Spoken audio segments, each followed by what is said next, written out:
Most dangerous rapists and their painful stories. A serial rapist is a person who repeatedly commits rapes, either on several victims at once or on one victim over an extended period. Only serial rapists who attack their victims without causing death should be listed here. Serial killers who rape their victims before killing them are not. Number 5. Charles Panzram. Charles Carl Panzram was an American serial killer, spree killer, mass murderer, rapist, child molester, arsonist, robber, thief, and burglar who lived from June 28, 1891 to September 5, 1930. Panzram is accused of killing over 100 boys and men in the United States alone, and several more in Portuguese Angola. He confessed to killing 21 boys and men in prison and in his memoirs, but only 5 of his admissions could be verified. In addition, Panzram acknowledged that he had raped over 1,000 men of different ages. Following a life of criminal activity that included multiple prison stints and prison escapes, Panzram was hanged in 1930 for the murder of a prison staff member at the United States Penitentiary in Leavenworth, Kansas. Panzram was detained in Baltimore on August 30, 1928, for breaking a dentist's residence in Washington, D.C. on August 20, when he stole jewelry and a radio. The majority of the jewelry was found, and 3 guys were also taken into custody as accomplices. Panzram lied when he said he was from Nevada and claimed to be 41 years old, but he did provide his name.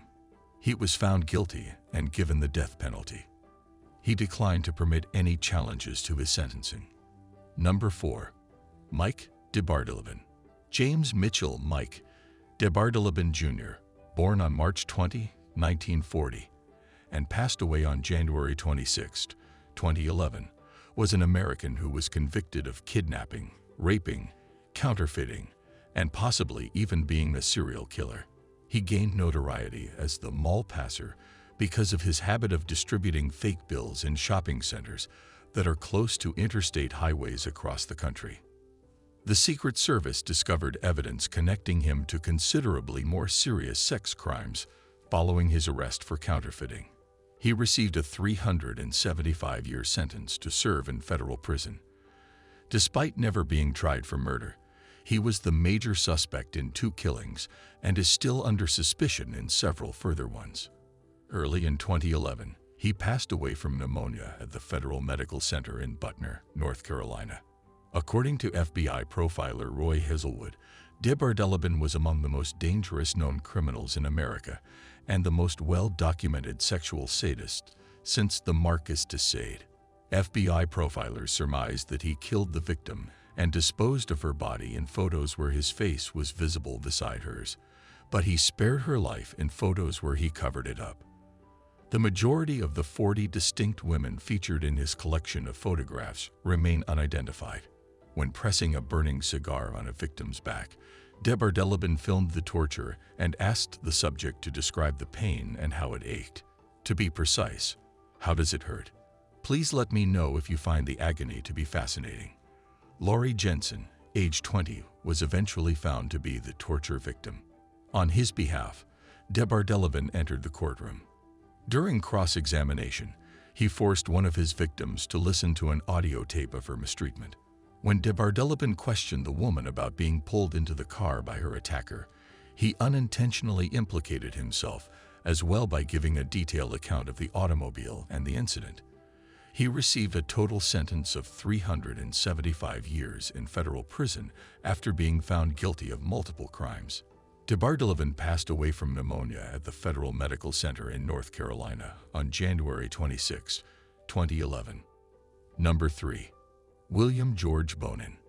William George Bonin, also referred to as the Motorway Killer or the Motorway Strangler, was an American serial killer and twice-paroled sex offender. Between May 1979 and June 1980, he raped, tortured, and killed at least 21 young men and boys.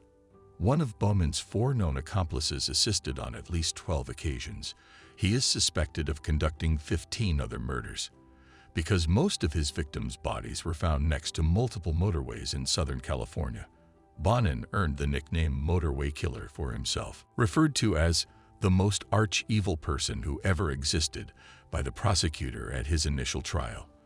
In two different trials in 1982 and 1983, Bonin was found guilty of 14 of the murders connected to the motorway killer. Before being executed by lethal injection at San Quentin State Prison in 1996, he was incarcerated for 14 years. The first prisoner in California to pass away in this manner was Bonin. On October 19, 1981, Bonin was prosecuted and put on trial in Los Angeles County for the murders of 12 of his victims, the remains of whom had been discovered within this area. Judge William Keene of the Superior Court heard his case. Starting on November 5, 1981, the trial was held. During his time on execution row, Bonin pursued writing and painting as pastimes.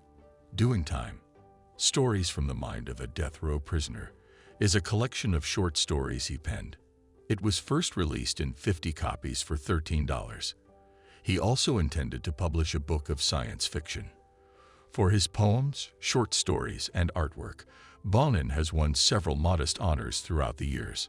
On February 23, 1996, Bonin was put to death by lethal injection inside the gas chamber at San Quentin State Prison. His execution took place 14 years after he was first given a death sentence, making him the first person in Californian history to be put to death via lethal injection. Number 2. Jason Edward Wayne Dickens. Jason Edward Wayne Dickens, better known by his stage name Bird Dickens, was born in Canada on August 11, 1971. He was a former actor, cameraman, and convicted sexual offender. He gained notoriety for playing the violent boyfriend Scott Smith on Degrassi High in the late 1980s and early 1990s. Dickens also performed camera and electrical work, as well as small playing parts, in several motion pictures and television shows. Dickens was detained and charged in 2016 for child molestation, owning and shooting child pornography, acting in a bestial manner towards 3 other women, and child molestation. Shortly after he appeared on Degrassi High in August 1991, news broke that 3 women, ages 19 to 21, had accused Dickens of sexually assaulting them in the Toronto and Brampton regions. One of the women said that Dickens had sexually assaulted her on June 2, 1990, graduation night from Cawthra Park Secondary School, and that she formed a fictitious fan club for him because he did not receive the same fan mail as his co-stars. Dickens was cleared in November 1992 after he refuted the accusation. Dickens was found to have amassed a sizable collection of illicit child pornography, which included pictures and films of him abusing children and attacking them sexually. During an 8-month inquiry, Dickens's home, place of employment, and online activities were all examined. The offenses also included charges against 3 additional women.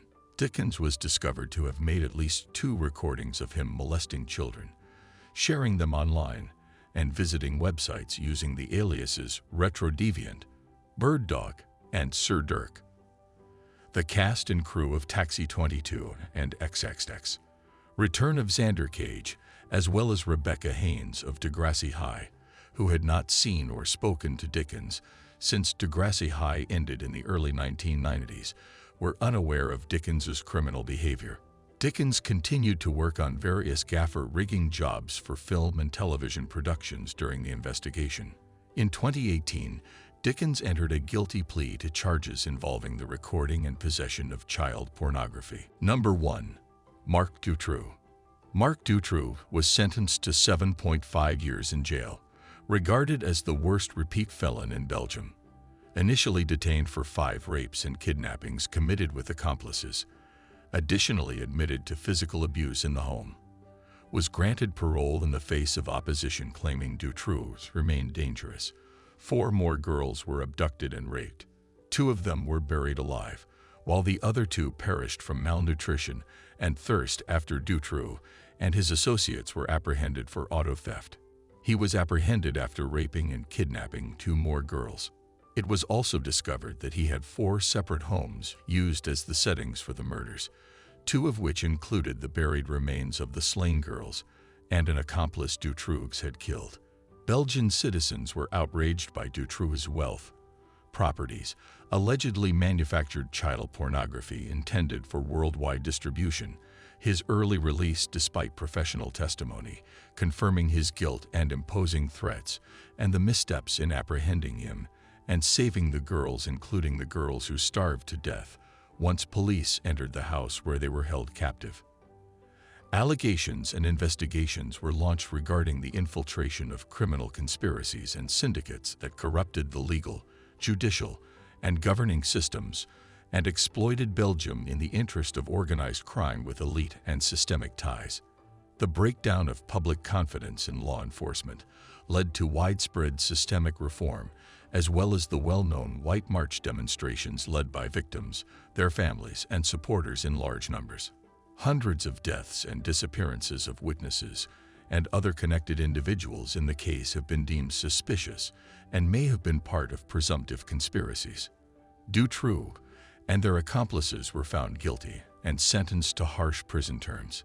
However, one accomplice, businessman Michael Nihoul, was cleared of major charges in the case despite being imprisoned after other criminal conspiracies. The nation's efforts to gather evidence, prosecute cases, bring accused people to justice, and gather testimonies are far from finished. In a letter to the courts in 2021, Dutroux asked for parole, which alarmed the public and was ultimately turned down. If you've watched this far, please share your thoughts in the comments box below for more fascinating subjects. Thank you for watching. Please make sure to subscribe to our YouTube channel for more videos.